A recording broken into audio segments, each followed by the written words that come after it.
Good evening friend, Mo and Sonai ব্লগে সবাইকে স্বাগত। সবাই কেমন আছো? আশা করি সবাই খুব ভালো আছো। আজকে আমি নিয়ে এসেছি ভেটকি পাতুরি কী করে বানাবো। আর বাড়ির পুকুরের ভেটকি পাতুরি মানে টেস্টটা বুঝতেই পারছো। তো ভেটকি পাতুরির রেসিপিটা পুরোটাই থাকবে, আর পুরো ভিডিওটা দেখতে থাকো। ভালো লাগলে লাইক কমেন্ট শেয়ার অবশ্যই করো, সবাইকে শেখার সুযোগ করে দিও। সাকসেস হলো, দারুণ হয়েছে। নিজে বানিয়েছি বলে তাই নয়, দারুণ হয়েছে খেতে। তো এইভাবে একবার করে অবশ্যই খেয়ে দেখো যে কেমন।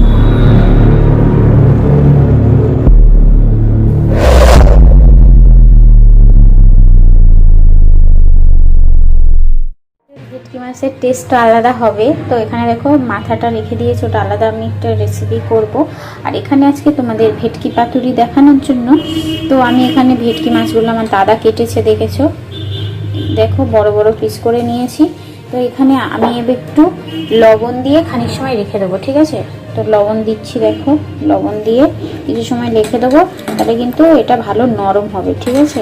যেহেতু আমি পাতুরি বানাবো তো ভালো করে গুলে সব, আর লবণটাও এই পাতুরির যে মাছের ভিতরে লবণটা ভালো চলে যাবে। তা লবণটা একটু বেশি পরিমাণে দিতে হয়, তা তোমরা সেই বুঝে কিন্তু লবণটা দেবে। তা আমি ভালো করে গুলিয়ে আর এর ভিতরে দিয়ে দিলাম, আর এটা 10 থেকে 15 মিনিট দিয়ে রেখে দেবে।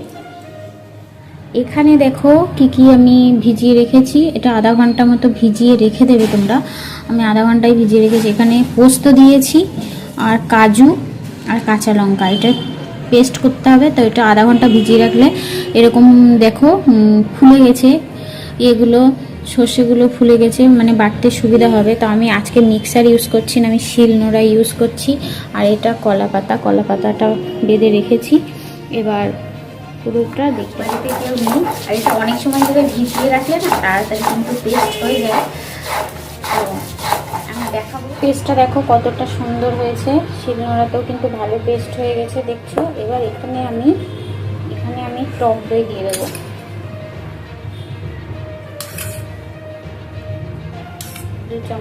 3 চামচ মতো পরিমাণ মতো সর্ষের তেল অ্যাড করলাম। আর সর্ষের তেলটা অ্যাড করে ভালো করে ম্যারিনেট করে নিতে হবে মশলাটার সঙ্গে,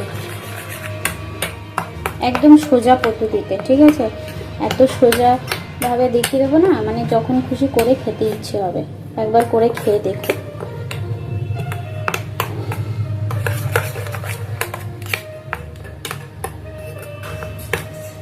তো এটা আমি ম্যারিনেট করে কিছু সময় রেখে দেব।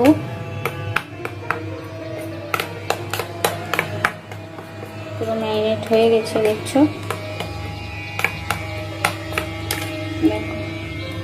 ম্যারিনেট করাটা কিন্তু মেন, সুন্দর করে ম্যারিনেট করে নিতে হবে।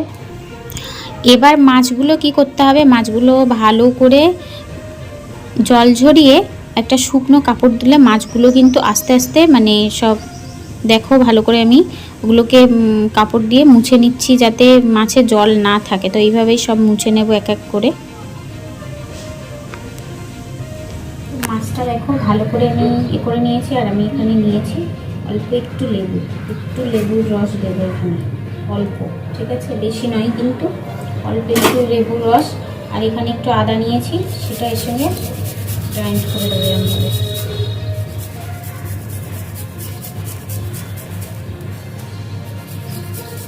এটা পেস্ট করার দরকার নেই, আদাটা এরকমভাবেই দিয়ে দেবে।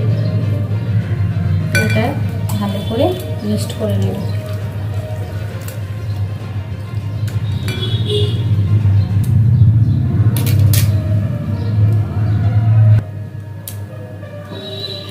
এবার আমার সেইটা দিয়ে দিতে হবে মশলাটা এইভাবে দিয়ে দিলাম ভালো করে।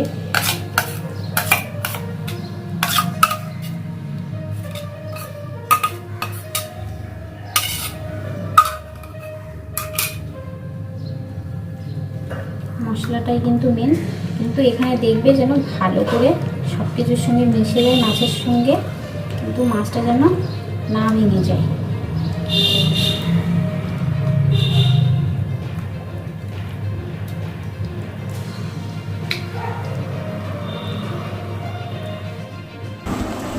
আগার দিকের কলা পাতাটাই কিন্তু লাগবে। আর কলা পাতাটা আমি ভালো করে ধুয়ে নিয়েছি, ভালো করে ধুয়ে। আর দেখো এই মাঝখান থেকে তোমরা ছুরি দিয়েও কেটে নিতে পারো, আমি এমনি ইয়ে করে দিলাম।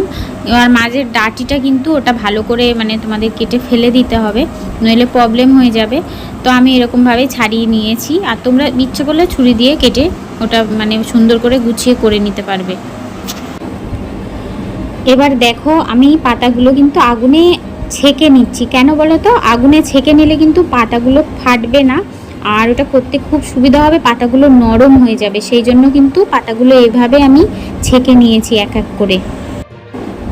তো মাছগুলো ম্যারিনেট করে দেখো, ম্যারিনেট করাই ছিল, তাই মাছ নিয়ে আর ওর যে মাছের যে মশলাগুলো দিয়ে রেখেছিলাম তো সেগুলো একটু দিয়ে, আর একটা কাঁচা লঙ্কা চিড়ে নেবে। দেখো কাঁচা লঙ্কাটা আমি এইভাবে চিড়ে দিয়েছি। আর এখানে একটু যে আমাদের মশলাগুলো একটু একটু করে দিয়ে দেবে। আর এখানে একটু সর্ষের তেল অ্যাড করবে, ঠিক আছে?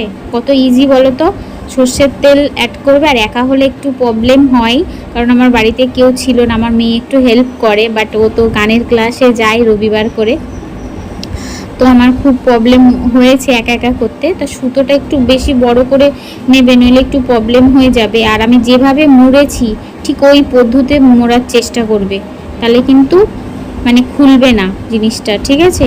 এই পদ্ধতিতে মোড়ার চেষ্টা করবে। আর এইভাবে গিট দিয়ে দেবে। তো আমি দেখো এক এক করে সবকটাই এক এক করে আমি করে নিচ্ছি, এইভাবেই করার চেষ্টা করবে। আর একদম ফটাসে হয়ে যাবে, আর কোনো টেনশান নেই, মানে যে ভয় পাবে। প্রথমবার তো করলে একটু মানে কি মনে হয় যে হবে কি না, কেমন হয়েছে, কিন্তু অপূর্ব লেগেছে, দারুণ হয়েছে। এইভাবে করে অবশ্যই একবার চেষ্টা করে দেখো। এবার দেখো আমি প্যানেতে একটু তেল দিয়েছি, সর্ষের তেলেই দিয়েছি, সামান্য তেল। দেখো এবার এখানে আমি কলা পাতাটা, যেটা সামনের পার্ট সেটাই কিন্তু আগে দিয়েছি, পিছন পার্টটা দিইনি, কারণ পিছন থেকে কিন্তু সব বেরিয়ে যাবে, সেই জন্য সামনেটা দিয়েছি। তো সামনেটা আগে হয়ে যাবে, তারপরে পিছনটা কিন্তু ঘুরিয়ে দিতে হবে। তো এই পদ্ধতিতে অবশ্যই অবলম্বন করবে, নইলে কিন্তু খুব প্রবলেম হয়ে যাবে। তো আমি আগে সামনের পার্টটা দিয়েছি এবং গ্যাসের এটা আমি আস্তেই দিয়েছি, ঠিক আছে? বেশি জোর দিলে হবে না, মিডিয়ামতে রেখে দিতে হবে। এবার আমি এক এক করে উল্টে দিচ্ছি। দেখো এটা অনেকটা ফুলে গেছে, পিছনটা হয়ে গেছে, দেখলেই বুঝতে পারবে। তো পিছনটা দেখো ফুলে গেছে।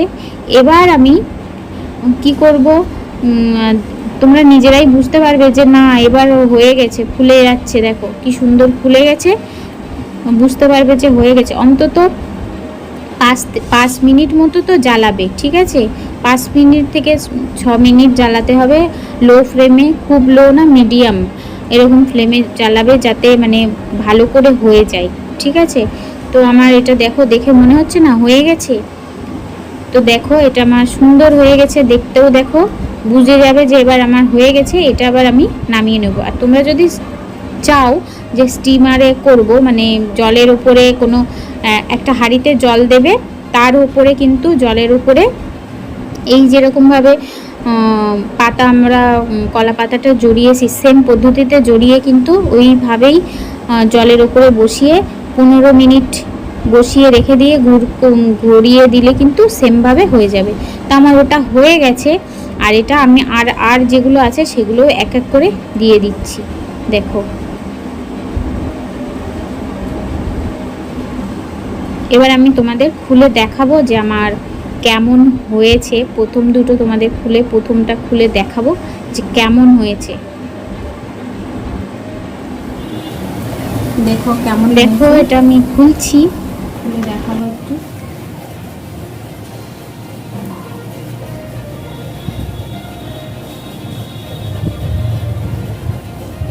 দেখো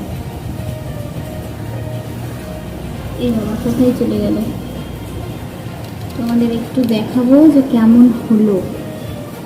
মাছটা দেখো পুরো সিদ্ধ হয়ে গেছে, বুঝতে পারছো? তো আমি একটু খেয়ে দেখি।